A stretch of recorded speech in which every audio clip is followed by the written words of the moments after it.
नमस्कार प्यारे विद्यार्थियों, स्वागत है आपका दृष्टि आईएएस में। आज वाली कक्षा में हम लोग बात करेंगे संचार में जो बाधाएं आती है, जो अवरोध आते हैं, कम्युनिकेशन बैरियर्स के बारे में। देखिए, संचार के लिए आवश्यक क्या है? संचार के लिए आवश्यक है, यदि हम दो तरफा की बात करेंगे तो कम से कम दो व्यक्ति होने चाहिए। एक व्यक्ति भी संचार कर सकता है, हमने पहले भी बात की है। तो दो तरफा संचार के लिए कम से कम दो व्यक्ति आवश्यक है। अब इस संचार की प्रक्रिया में होता क्या है कि कई बार प्रेषक जिस अर्थ के साथ में या जिस बिंदु को सोचकर अपना संदेश प्रेषित करता है, रास्ते में यानी कि संदेश प्रेषक के पास से प्रेषित होने के बाद में कुछ बाधाएं ऐसी उत्पन्न होती हैं जिसकी वजह से या तो संचार पूरा नहीं होता या कुसंचार होता है, या संचार का वास्तविक अर्थ प्राप्तकर्ता को नहीं प्राप्त होता या नहीं ग्रहण करता। तो ये जो सभी बाधाएं आती हैं, किसी भी स्तर पे आए, उसको हम क्या कहते हैं? उसको हम कहते हैं कि ये संचार की बाधा है, ये कम्युनिकेशन में बैरियर है, और इसको नाम दिया जाता है शोर का। यानी कि अगर सरल शब्दों में कहा जाए तो आप कह सकते हैं कि संचार में जो बाधाएं आती हैं, संचार में आने वाली बाधाओं को शोर कहते हैं, नॉइस कहते हैं। बात समझ आ गई? संचार में जो भी बाधा आएगी, एक प्रेषक से प्राप्तकर्ता, इन दोनों के बीच में जो संचार की प्रक्रिया होगी, इसमें किसी भी स्तर पर, चाहे वो प्रेषक की तरफ या प्राप्तकर्ता की तरफ, किसी भी प्रतिभागी की तरफ यदि किसी प्रकार का कोई अवरोध, कोई बाधा, कोई बैरियर आता है, उसको हम संचार में बाधा या उसको हम शोर कहते हैं। बात समझ पाए? जैसे बहुत सरल शब्दों में यदि समझा जाए, मान लीजिए हम फोन पे बात करते हैं। फोन पे बात करते समय यदि पीछे से कोई होंक कर रहा है, किसी हम ट्रैफिक में हैं तो हमको अन्य वाहनों की आवाज आ रही है, जिससे क्या हो रहा है, हमारी बातें ठीक से नहीं हो पा रही। बात समझ पाए? एक संदेश को बार बार दोहराना पड़ रहा है, अपनी बात को कई बार कहना पड़ रहा है, या बहुत तेज बोलना पड़ रहा है, तो वो है तो एक प्रकार की संचार में बाधा ही। बात समझ पाए? किसी का सर दर्द है, संचार करने का इच्छुक नहीं है, उसकी रुचि नहीं है संचार करने में, यह भी संचार में एक बाधा है। कहीं किसी संगठन में कोई मीटिंग चल रही है, कोई बैठक हो रही है, उस बैठक में बीच बीच में कोई व्यक्ति आए, चाय लेके आ जाए, बीच बीच में चाय कॉफी, वो भी एक प्रकार की बाधा है। क्यों? क्योंकि वो भी संचार में कहीं ना कहीं एक अवरोध पैदा कर रहा है। बात समझ पाए? और सहज समझेंगे, मान लीजिए जो त्रुटिपूर्ण शब्द हैं, इसको हम आगे वर्गीकरण करके पढ़ते हैं, जैसे भाषागत कौन सा हो गया या भौतिक अवरोध कौन कौन से हो गए, आगे पढ़ते हैं विस्तार से, लेकिन अभी एक सामान्य समझबूझ बनाने का प्रयास कर रहे हैं। कोई भाषागत यदि बात करें हम, भाषा के स्तर पर कोई बहुत जटिल वाक्यों का, जटिल शब्दों का प्रयोग करता है, वो भी एक प्रकार की बाधा है।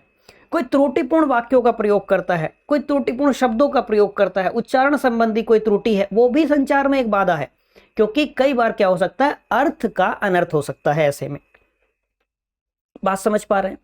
भावनात्मक स्तर पर भी बाधा होती है, वो भी संचार में बाधा है। वो भी संचार में जो प्रभावी संप्रेषण हम कहते हैं, प्रभावी संचार हम कहते हैं, इफेक्टिव कम्युनिकेशन हम कहते हैं, उसमें बाधा है। बात समझ पाए? एक शिक्षक अपने घर से निकले सुबह पढ़ाने के लिए, लेकिन हो सकता है कोई पारिवारिक निजी कारण ऐसा रहा हो जिसकी वजह से वो मानसिक तनाव में है, उनके ऊपर कोई दबाव है। बात समझ पाए? तो वो भी उनके, जब हम कक्षा संप्रेषण पढ़ते हैं तब हम ये कहते हैं कि यानी कि अब इन शिक्षक के द्वारा जो संचार की प्रक्रिया होगी वो प्रभावी नहीं होगी। बात समझ पाए? यानी कि हम किसी को भी, मान लीजिए कोई प्रेषक जो संदेश प्रेषित करने वाला है, उसको सर दर्द है, उसकी तबीयत खराब है, उसको वो बुखार है, किसी भी तरीके से परेशान है, तो वो भी संचार में एक बाधा है। क्यों? क्योंकि संचार के लिए आवश्यक होता है प्रभावी होना। संचार की प्रक्रिया को सफल तभी कहा जाता है जब वो प्रभावी होती है। बात समझ पाए? प्रभावी होने के लिए आवश्यक क्या है? प्रभावी होने के लिए संचार की प्रक्रिया के आवश्यक ये है कि प्रेषक जिस वास्तविक अर्थ के साथ में संदेश को प्रेषित करता है, प्राप्तकर्ता उसी वास्तविक अर्थ के साथ उसको ग्रहण करे। बिंदु स्पष्ट हुआ? इस बात की जानकारी कैसे होगी कि प्राप्तकर्ता ने संदेश को वास्तविक अर्थ के साथ ग्रहण किया है या नहीं? तो इसके लिए फीडबैक से पता चलता है। जब प्रतिक्रिया प्राप्त होती है प्रेषक को, तब उससे पता चलता है कि प्राप्तकर्ता ने संदेश को वास्तविक अर्थ में ग्रहण किया है या नहीं। बिंदु स्पष्ट हो गया? यानी कि हम ये कह सकते हैं कि संचार की प्रक्रिया में जो भी अवरोध उत्पन्न होते हैं, जिससे संदेश का प्रभाव क्षीण होता है, वो संदेश को प्रभावी होने में बाधा पहुंचाता है। जो संदेश का प्राप्त करता है, जो संदेश को ग्रहण करने वाला है, उसको संदेश का अर्थ समझने में कठिनाई आती है। तो इन सभी बिंदुओं को हम कहते हैं बाधा है, क्योंकि संदेश का प्राप्तकर्ता को संदेश समझने में कठिनाई होगी। इससे क्या होगा कि जो फीडबैक है वो विकृत आएगा, खराब आएगा। जब फीडबैक खराब आएगा, प्रतिक्रिया खराब होगी, विकृत होगी, यानी कि संचार की प्रक्रिया सफल नहीं हुई, संचार की प्रक्रिया प्रभावी नहीं हुई। बात समझ पाए आप यहां तक की? तो यदि हम बहुत सरल शब्दों में इसको समझने का प्रयास करें, जब हम कम्युनिकेशन बैरियर पढ़ते हैं तो ये बहुत बड़ा टॉपिक है, लेकिन अभी हम एक सामान्य समझबूझ बनाने का प्रयास करेंगे, एक पृष्ठभूमि का निर्माण करने का प्रयास करेंगे। यदि हम इसमें देखें, हम एक बिंदु समझें भाषागत अवरोध को लेकर।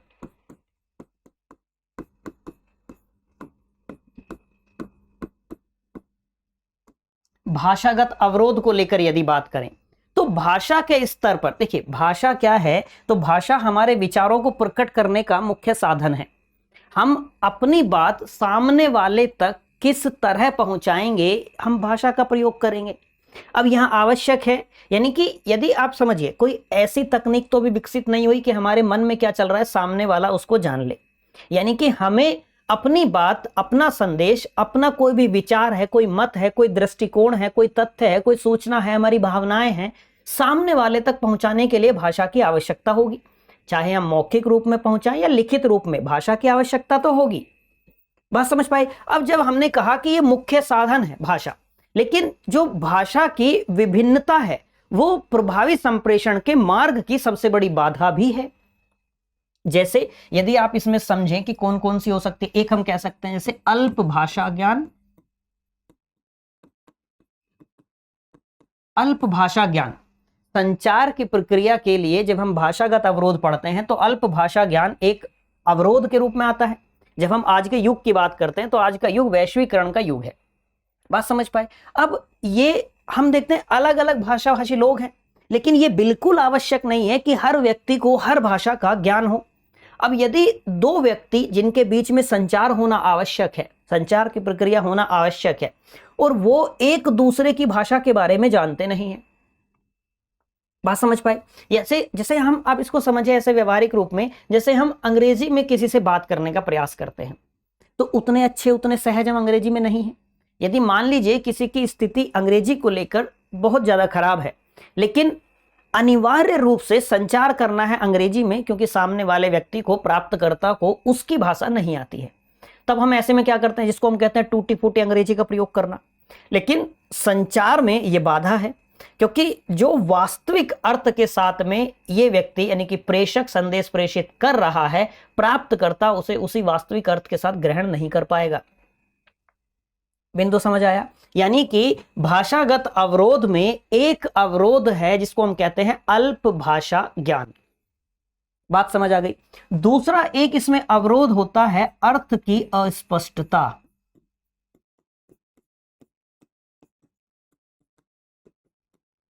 अर्थ की अस्पष्टता। देखिए, संचार की प्रक्रिया के लिए सफल होना है यदि, तो उसके लिए आवश्यक है कि जो भी भाषा प्रयोग में लाई जा रही हो संचार की प्रक्रिया के दौरान, उसके बारे में प्रेषक और प्राप्तकर्ता दोनों को जानकारी हो। अब यहां जो दूसरा बिंदु है अर्थ की अस्पष्टता, इसको यदि हम समझें तो यदि संवाद के लिए उचित शब्दों का प्रयोग नहीं किया गया होगा तो संवाद का अर्थ स्पष्ट नहीं होगा, और जब संवाद का अर्थ स्पष्ट नहीं होगा तो हम कहेंगे कि संचार की प्रक्रिया प्रभावी नहीं है। बात समझ पा रहे हैं आप यहां तक की? यानी कि संचार की प्रक्रिया प्रभावी नहीं हुई। क्यों? क्योंकि हमने संवाद में, संचार में ऐसे शब्दों का प्रयोग किया है जिनका अर्थ स्पष्ट नहीं है। तो प्राप्तकर्ता ऐसे में क्या हो सकता है कि प्राप्तकर्ता उन शब्दों का गलत अर्थ निकाल सकता है, जिससे पूरा संचार का जो अर्थ है वो बदल सकता है, जिसको हम कहते हैं कि अर्थ का अनर्थ हो जाना। बात समझ पाए? इसकी संभावना बढ़ जाती है कि सामने वाला जो प्राप्त करता है संदेश का, वो उसका अर्थ कुछ अन्य निकाल ले। जो अर्थ प्रेषक ने सोचकर वो संदेश प्रेषित किया है, उस वास्तविक अर्थ के साथ प्राप्त करता उस संदेश को ग्रहण ना करे, इसकी संभावनाएं बढ़ जाती हैं। तो जब हम भाषागत अवरोध की बात करते हैं तो दूसरा अवरोध है, दूसरी बाधा है अर्थ की अस्पष्टता। एक अवरोध हम इसमें पढ़ते हैं तकनीकी भाषा।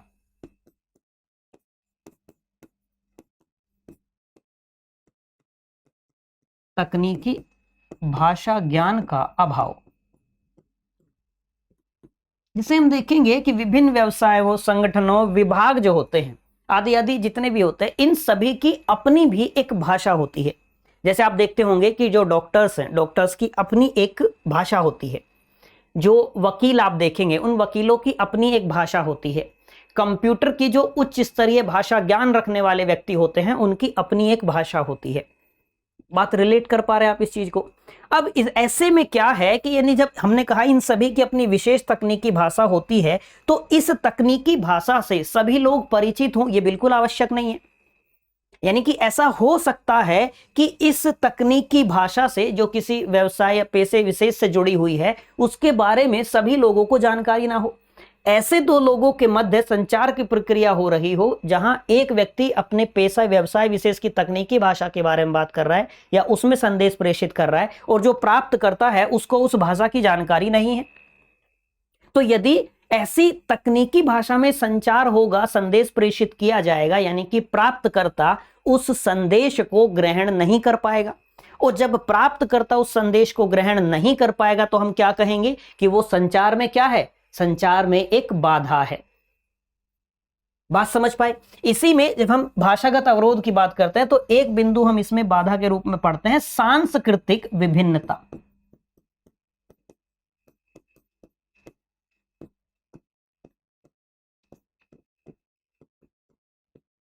सांस्कृतिक विभिन्नता, जैसे आप देखेंगे कि हर संस्कृति में अपनी उसके कुछ संकेत होते हैं, उसके कुछ शब्द होते हैं जिनका अर्थ अलग हो सकता है। यानी कि हमारे यहाँ उस शब्द का किसी अन्य संस्कृति में उस शब्द का अलग अर्थ हो सकता है, किसी अन्य संस्कृति में उस शब्द का अलग अर्थ हो सकता है, किसी अन्य संस्कृति में किसी संकेत का अलग अर्थ हो सकता है, किसी अन्य संस्कृति में उस संकेत का अलग अर्थ हो सकता है। तो ऐसे में जब दो अलग अलग संस्कृति वालों के मध्य संचार होगा, तो वो संचार प्रभावी नहीं होगा। बात समझ पाए आप यहां तक की? यानी कि हम एक बात ये कह सकते हैं कि यदि समान संस्कृति वाले लोगों के मध्य संचार होगा, तो वो संचार कैसा होगा? सुविधाजनक होगा। यदि संचार सुविधाजनक होगा, दोनों एक दूसरे की संस्कृति या एक ही संस्कृति के हैं, तो दोनों को एक दूसरे के शब्दों के बारे में, संकेतों के बारे में पर्याप्त जानकारी है, प्रेषक को भी और प्राप्तकर्ता को भी। तो ऐसी स्थिति में जब समान संस्कृति वाले लोगों के मध्य संचार की प्रक्रिया संपन्न होती है, तो इसमें यह संभावनाएं बढ़ जाती हैं कि संचार दोनों के मध्य पूरी प्रक्रिया सफल होगी, ये पूरी प्रक्रिया प्रभावी होगी। बिंदु स्पष्ट हो गए यहां तक का? तो ये भाषागत अवरोध है। इतने भाषागत अवरोध हो सकते हैं। अब ऐसे ही हम दूसरा बिंदु इसमें समझते हैं, जो भौतिक अवरोध की बात हमने की।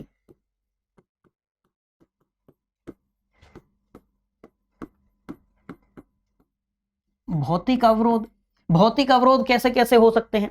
जैसे हम ये कहते हैं कि जैसे हमने अभी आपसे बात की, जैसे हम ये कह सकते हैं कि जो वातावरण में बहुत सारे उद्दीपन होते हैं, प्रतिस्पर्धा करते रहते हैं, स्टिमुलस की बात आती है जहां पे, तो एक भौतिक अवरोध में एक अवरोध होता है जिसको हम कहते हैं कि प्रतिस्पर्धा करते हुए उद्दीपन। यानी कि जब हमने कहा कि वातावरण में बहुत सारे उद्दीपन ऐसे होते हैं जो प्रतिस्पर्धा करते रहते हैं, जिससे हमारा जो ध्यान है वो ध्यान बंटता है। बात समझ पाए? और जैसे ही हमारा यह ध्यान बढ़ता है इन उद्दीपनों के कारण, तो संचार की प्रक्रिया सफल नहीं हो पाती, प्रभावी नहीं हो पाती। बात समझ आ गई? दूसरा बिंदु भौतिक अवरोध में हम कहते हैं पर्यावरणीय तनाव।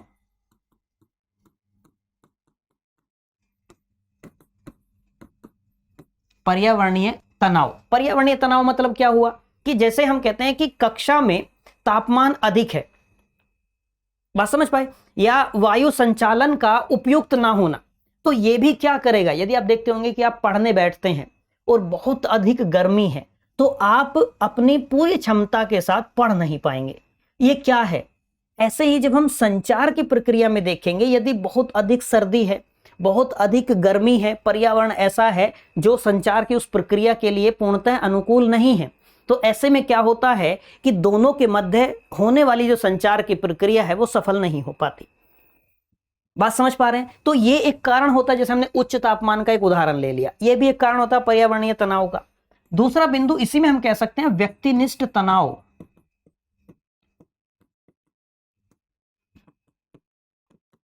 व्यक्तिनिष्ठ तनाव, जैसे व्यक्तिनिष्ठ तनाव मतलब जो व्यक्तिगत स्तर पर जब दिया जाए, जैसे हमने कहा अनिद्रा की वजह से, या हम कह सकते हैं अनिद्रा के साथ साथ आप कह सकते हैं खराब स्वास्थ्य की वजह से, या किसी ने कोई दवाई का सेवन किया है, बीमार है, दवाई का सेवन किया है और उस दवाई की वजह से उसको आपने देखा होगा कि कुछ समय के लिए नशा सा है, कहते हैं ना कप सिरप जैसे पी लेते हैं थोड़ी देर के लिए नशा होता है।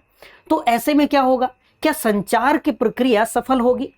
तो संचार की प्रक्रिया सफल नहीं होगी। यदि मान लीजिए कोई अनिद्रा की वजह से है या खराब स्वास्थ्य है, उसने कोई दवाई ली है, उस दवाई का उसके ऊपर प्रतिकूल प्रभाव दिखाई दे रहा है, तो ऐसे में संचार की प्रक्रिया सफल नहीं होगी।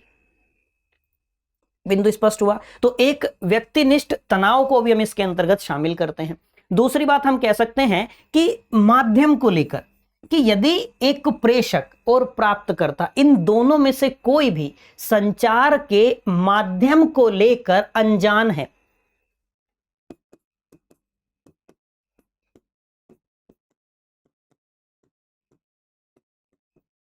संचार के माध्यम से अनजान होना, बात समझ पाए कि यदि प्रेषक और प्राप्तकर्ता दोनों में से कोई भी एक दूसरे के संचार के माध्यम से अनजान है, तो संचार की प्रक्रिया प्रभावी नहीं होगी। बात समझ पाए? ऐसे समझिए, व्यवहारिक उदाहरण में मान लीजिए कि कोई व्यक्ति किसी को ईमेल के माध्यम से कोई संदेश प्रेषित करता है और जो प्राप्त करता है उसको ईमेल ओपन करके संदेश को प्राप्त करना आता ही नहीं है, उसको इतना तकनीकी ज्ञान नहीं है। या अब हम फैक्स मशीन की बात कर ले, किसी ने फैक्स किया और सामने वाले को संदेश प्राप्त करना आता ही नहीं है, तो ऐसे में क्या होगा, संचार की प्रक्रिया सफल नहीं होगी। बात समझ पा रहे हैं? तो संचार की प्रक्रिया के सफल होने के लिए या प्रभावी संचार के लिए प्रेषक और प्राप्तकर्ता दोनों का एक दूसरे के संचार के माध्यम से अवगत होना, परिचित होना आवश्यक होता है। यानी कि प्रेषक भी और प्राप्तकर्ता भी दोनों का एक दूसरे के संचार के माध्यम से अवगत होना आवश्यक है, यदि संचार की प्रक्रिया को प्रभावी करना है तो। बात यहां तक की समझ आ गई? यहां तक में कोई समस्या नहीं होगी। एक बिंदु हम समझ सकते हैं जब हम मनोवैज्ञानिक स्तर पर बात करते हैं, जैसे हमने शिक्षक के तनाव वाला उदाहरण लिया, तो इसको हम बात करते हैं कक्षाओं में मनोवैज्ञानिक अवरोध में।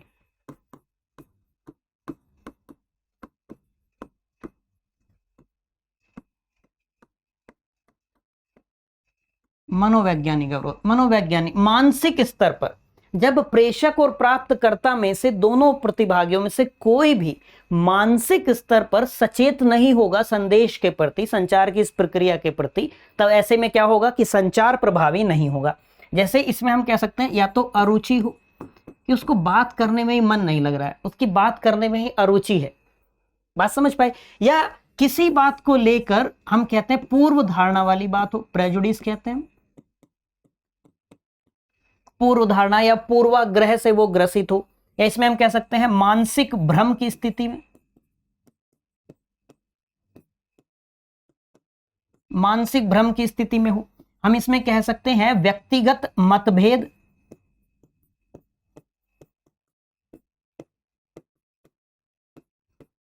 व्यक्तिगत मतभेद, इसमें हम कह सकते हैं कि संज्ञानात्मक मतभेद,